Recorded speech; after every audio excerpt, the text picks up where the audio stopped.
another session of Ask Doug. And I'm the broker in charge for Crombie Realty. And today I just want to go over two property management nuances about how to evict a non-paying tenant during COVID, and how do I get my tenant out? I'm selling my home, but it's tenant occupied and the buyer wants to be an owner occupant. So how do you navigate through these times and with the laws that apply to property management, landlord tenant code and such? So I wrote this up yesterday, but last night I got a flash news bulletin that the COVID eviction law has been challenged and was overturned yesterday in Washington, D.C. by the U.S. District Court.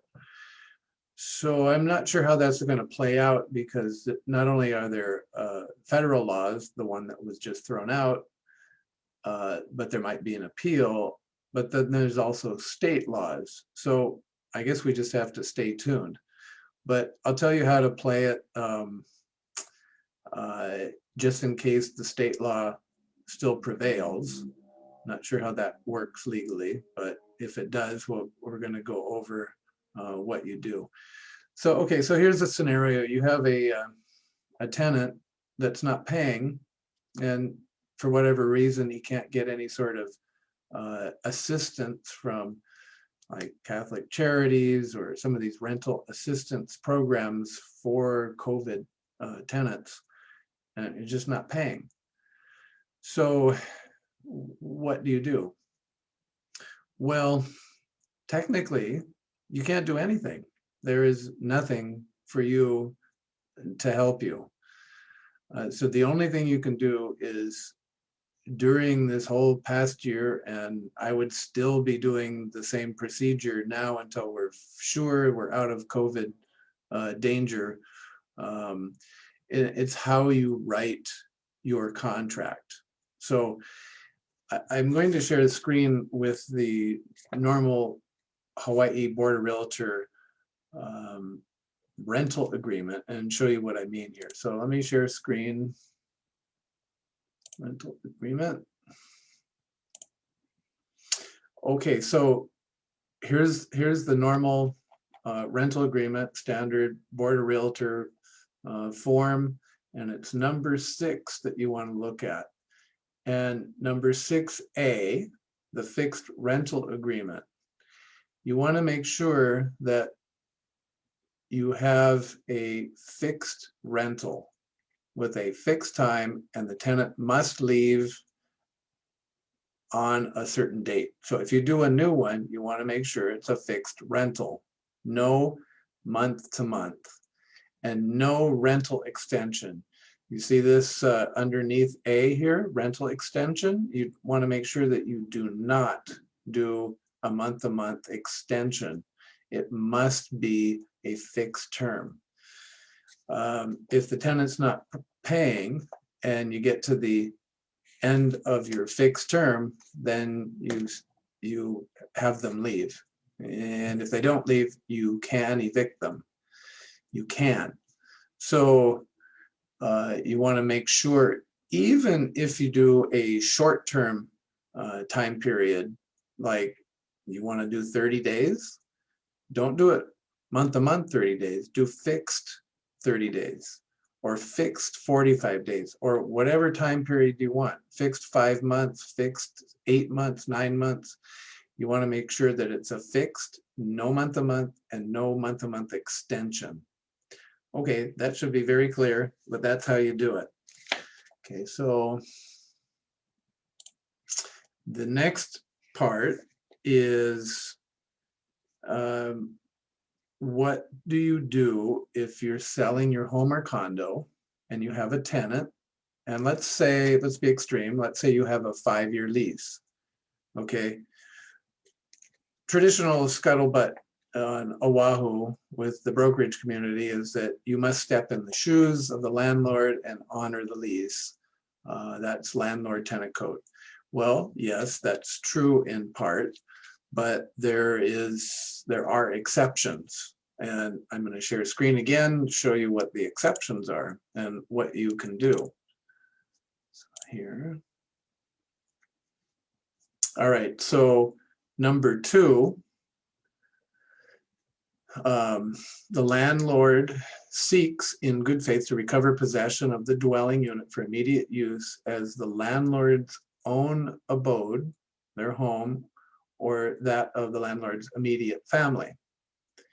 Okay, so here you are, you're selling your home or condo, and it's an owner occupant and they want to get possession.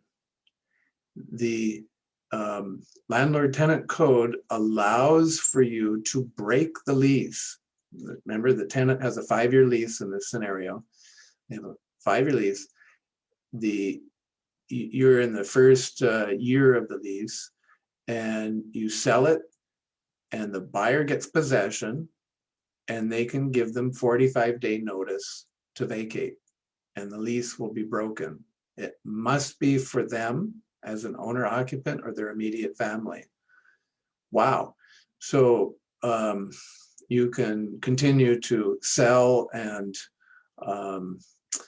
have an owner occupant get occupancy. Now the buyer will have to make sure that that's okay for the rules of their lender, because the lender wants to make sure that they are an owner occupant and they're not an investor. And if they are an investor, they would need to pay probably a higher interest rate, maybe more points, maybe a larger down payment. So you need to make sure, if you're a buyer, that you're squared away with your lender so that you can do an owner occupant loan and then do the 45-day notice after you take possession. You may not give the 45-day notice while you're in escrow, because you don't own it. It can only be the owner that gives the notice. So a little trick to that. So that has always been in the landlord-tenant code, or it's been in there for the longest time, and that has nothing to do with COVID.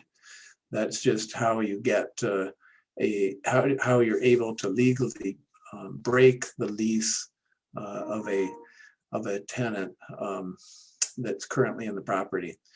All right, so just going back, the tenant, the no pay, the slow pay, you want them out. You can only get them out during COVID at the end of a fixed lease term with no month-to-month extension provision in it. And this may be changing since we have a federal change in the law, and we'll just have to see how that plays out and how that corresponds with state law.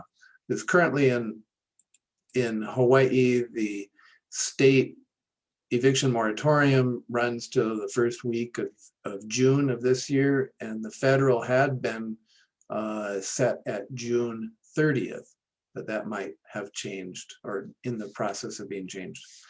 Okay, so there you have it. I get this question almost daily, and when I check contracts for my agents, I need to make sure what sort of tenancy. Do you have tenants? Is it owner occupant? Just to make sure that we're doing the right thing and people are advised properly. Okay, there you have it. If you have questions, text, voicemail, email, let me know. Love to answer your questions. Okay, that's it. Have a great day.